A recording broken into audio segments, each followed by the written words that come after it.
जो हमारे एक सेलेक्टेड निगरान वज़ीर-ए-आज़म जिसका ताल्लुक बदकिस्मती से इसी सूबे से है, जिसका ताल्लुक बदकिस्मती से मेरे ही कबीले से है, और वो एक इंटरव्यू में कहता है कि किसी का कॉल, यानी उसका क़ायद-ए-आज़म मोहम्मद अली जिन्ना की तरफ इशारा था कि इसराइल को एक्सेप्ट करना था, और वो कहता है कि उसका कॉल जो है वो कोई कुरान हदीस नहीं है, जिसकी हम जो है उसमें तब्दीली नहीं कर सकते।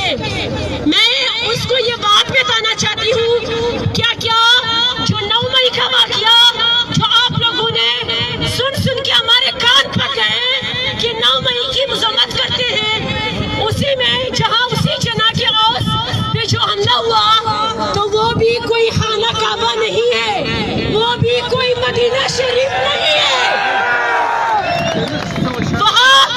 मैं भी 9 मई की मज़म्मत करती हूँ। मैं तो कहती हूँ सुबह रात दिन हर 5 वक्त के अज़ान के बाद 9 मई की मज़म्मत होनी चाहिए। वो मज़म्मत क्यों होनी चाहिए? क्योंकि उस दिन एक पुरअमन जलसे में खुलेआम फायरिंग की गई है, और उस दिन एक पार्टी को जबरदस्ती इश्तिहार दिलाया गया है। उस दिन हमारे 25 कारकुन, जिसमें हमारे बलोचिस्तान का एक भाई शहीद उमर अजीज नासर भी था, और 25 लोग शहीद हुए। मैं 9 मई की मज़म्मत इसलिए करती हूँ कि उस दिन बहुत सी माएँ अपने लाडले को, जिगर के टुकड़ों को कब्र में उतार चुकी हैं इन जालिमों की वजह से। उस दिन बहुत सी मेरी बहनें बेवा हो चुकी है।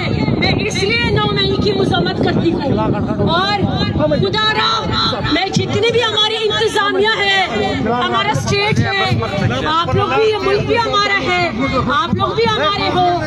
अगर हमें तकलीफ किसी और की तरफ से होता, या फलस्तीन हमसे ज्यादा खुशकिस्मत है, क्योंकि अगर वो शहीद हो रहे हैं तो वो किसी कुफार की वजह से, आज हम अपने भाइयों की वजह से, जो हमारे मुहाफिज है, हमारे जो जिनका काम हमें तहफ़्फ़ुज़ देना है,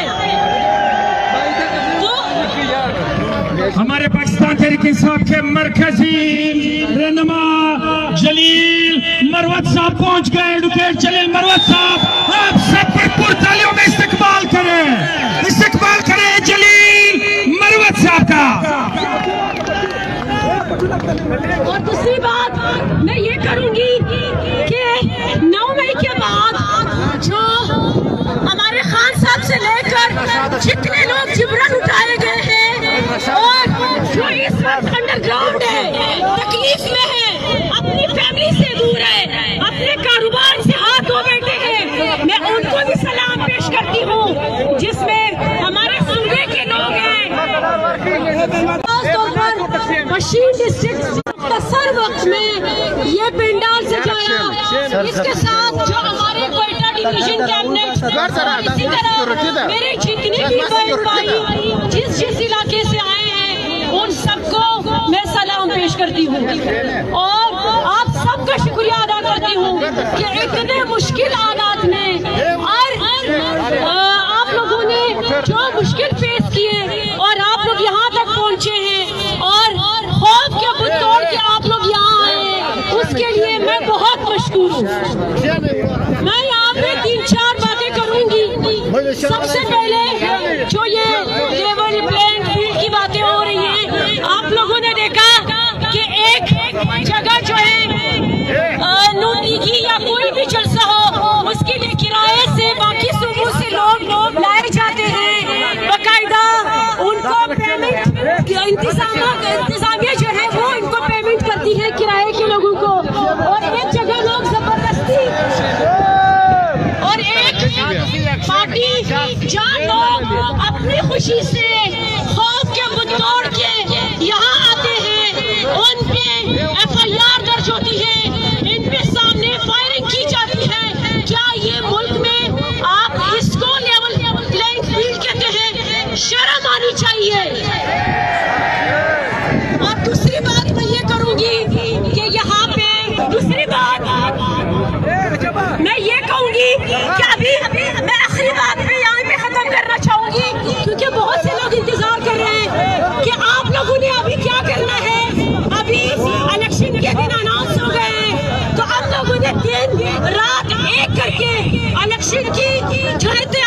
करनी है और एक ने अपनी अपनी रिस्पॉन्सिबिलिटी जो है वो उठानी है और आपने नस्ल तैयारी करनी है, आपने अपने वोट का तहफ़्फ़ुज़ भी करना है।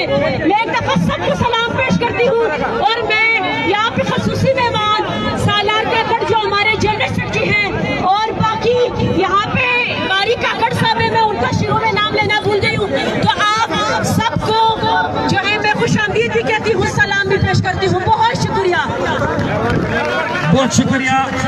ये हमारी ख्वातीन के सुबह सदर कलसूम काकड़ पनिज़े साहिबा, हमारा मरकजी रहनुमा एडवोकेट जमील मरवत साहब जो है वो पहुंच गए। आप यहाँ पे थोड़ा जगह खाली कर दे, मरवत साहब बैठ रहे हैं यहाँ पे।